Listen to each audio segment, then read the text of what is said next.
Bonjour la famille, j'espère que vous allez bien chez vous. Aujourd'hui, je vous invite dans ma cuisine pour un voyage culinaire en Guinée.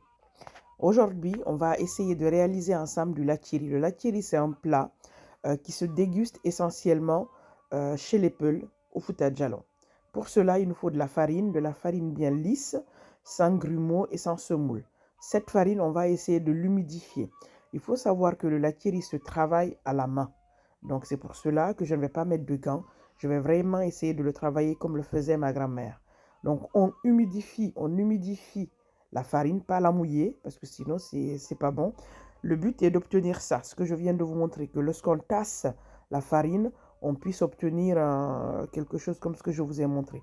Ensuite, on passe la farine au tamis, parce qu'on ne doit pas avoir de grumeaux avant de passer la farine à la couscoussière, mais ici, nous, on va le passer au micro-ondes. On va utiliser ce bol que je vous montre là, celui-là. C'est un bol que j'ai acheté chez Lidl. C'est un bol pour cuire le riz à la vapeur et il est top pour l'attirer. Donc, on le met à 4 minutes et lorsqu'on le sort, vous avez cet aspect-là. C'est ce qu'on appelle le ndaga latiri. Donc, normalement, à cette étape-là, on peut déjà commencer à grignoter un tout petit peu.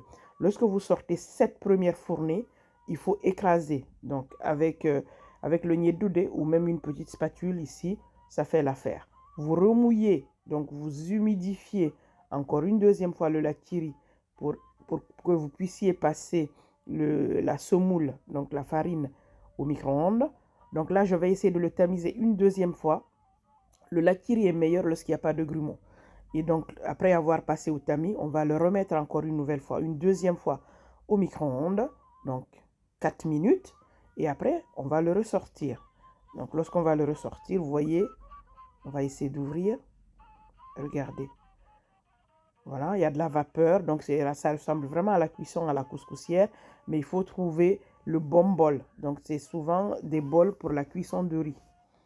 Et donc, on écrase toujours après la sortie du micro-ondes ou de la couscoussière. Il faut vraiment écraser tous les grumeaux, humidifier une troisième fois.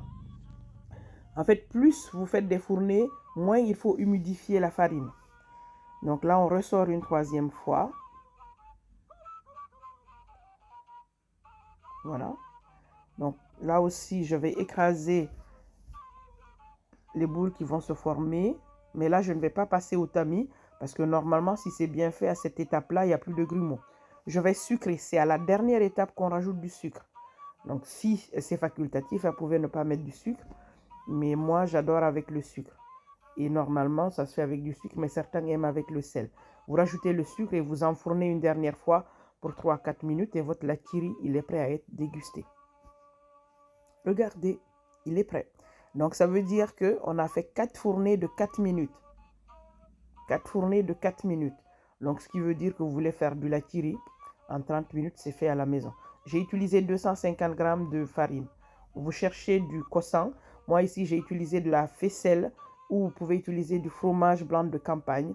Il est beaucoup plus compact et beaucoup plus ressemblant au croissant de la Guinée.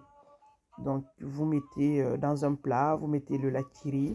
Il faut qu'il refroidisse un tout petit peu. Hein. Et puis, vous mettez le croissant. Il est déjà sucré et il ne vous reste plus qu'à déguster. Ahoumaïna c'est à se lécher les babines. Je vais y arriver. Je vous invite. Oui, venez. Je sais que j'en fais baver plus d'un.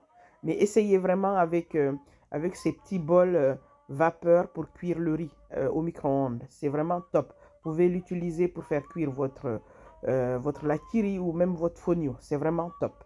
Moi, je vous retrouve de nouveau bientôt pour une nouvelle recette. Belle journée.